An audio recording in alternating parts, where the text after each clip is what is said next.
Basically, like we talked about earlier, around 2 o'clock this afternoon, there was a report of a gunfire inside the school. Deputy sheriffs were the first to be on the scene within a few minutes. What we discovered when officers arrived here is that we had one adult female that suffered a gunshot wound. She is a teacher here at the school. She was transported to a local hospital where I can tell you that is where our thoughts and prayers are at right now, that she is still considered, her injuries are still considered life-threatening, but there was some improvement the last update that we got. The individual is a 6-year-old student. He is right now in police custody as we're working at the best way to our partners and different resources to address that situation. We have been in contact with our Commonwealth attorney and some other entities to help us best get services to this young man. The forensics has already been inside. We processed. This occurred in a classroom. It was isolated.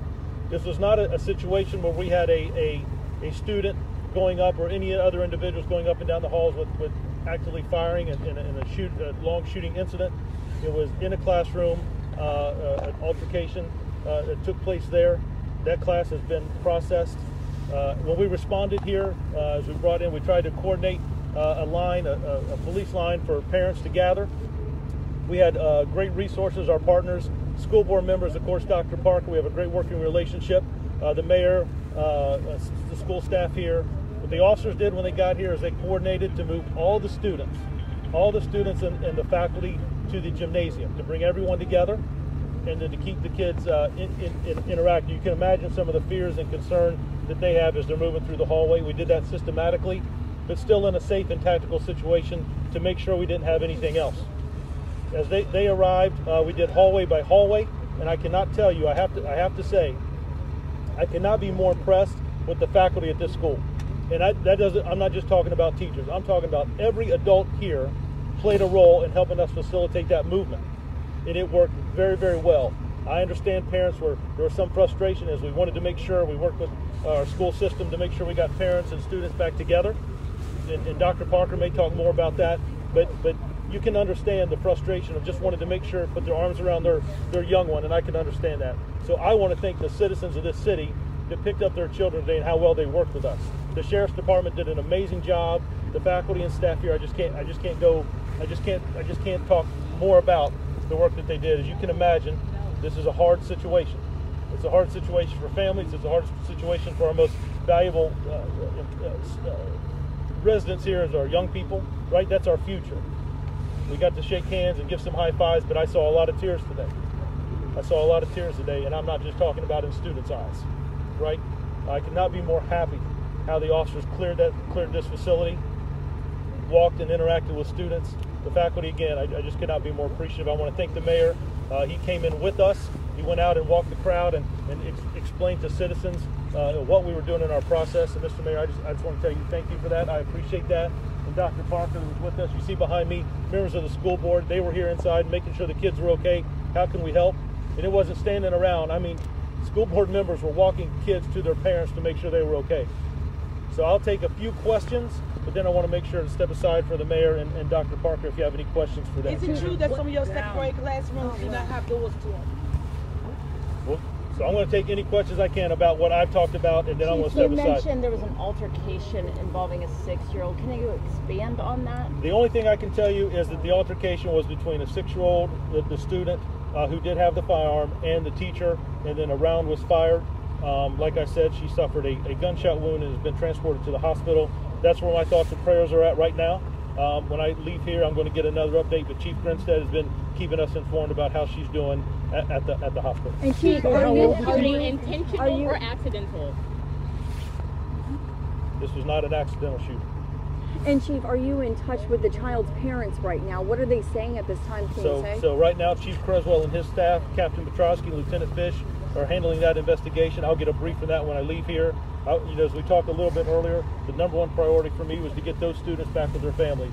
We'll get the investigation done. There's questions we'll want to ask and find out about. I want to know where that firearm came from. what was the situation. But right now, what I've shared with you is kind of where we're at in the investigation. Can you talk about the gun a little bit? What kind of a gun? No, I don't want to get into that until I've allowed the detectives to do the. I can tell you it was a handgun, it was a firearm. I can tell you that. Was there anybody else involved other than that single student? No, it was one student and the teacher in the classroom. Is it classroom doors on all classrooms?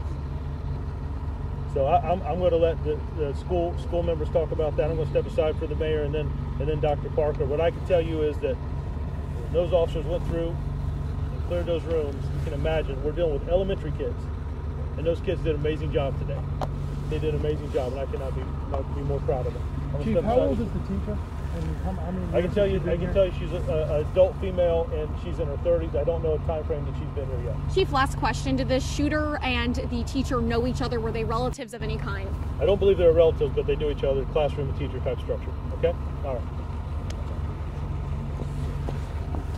I'll sort of keep my comments brief.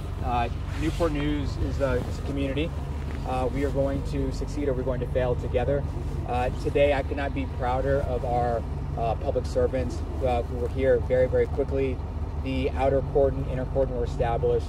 Can I be more proud of the police force, the sheriff, the entire fire department, my colleagues that stand behind us, the superintendent, the school board, Lisa, our delegates that are here.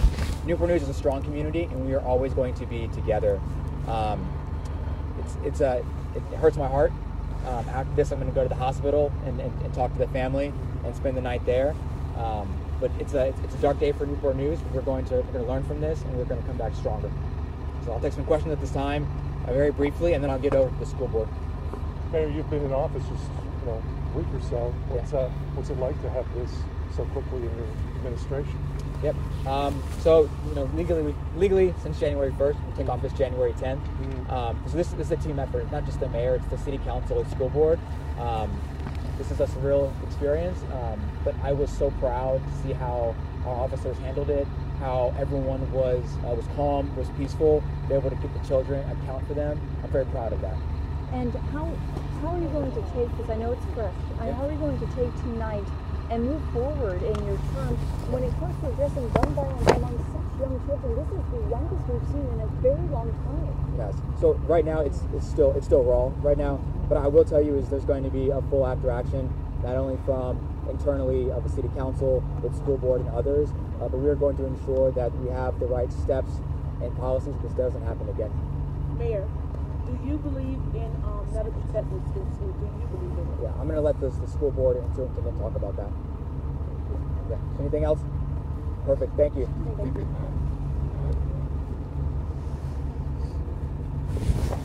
I'm George Parker, the superintendent of Newport News Public Schools.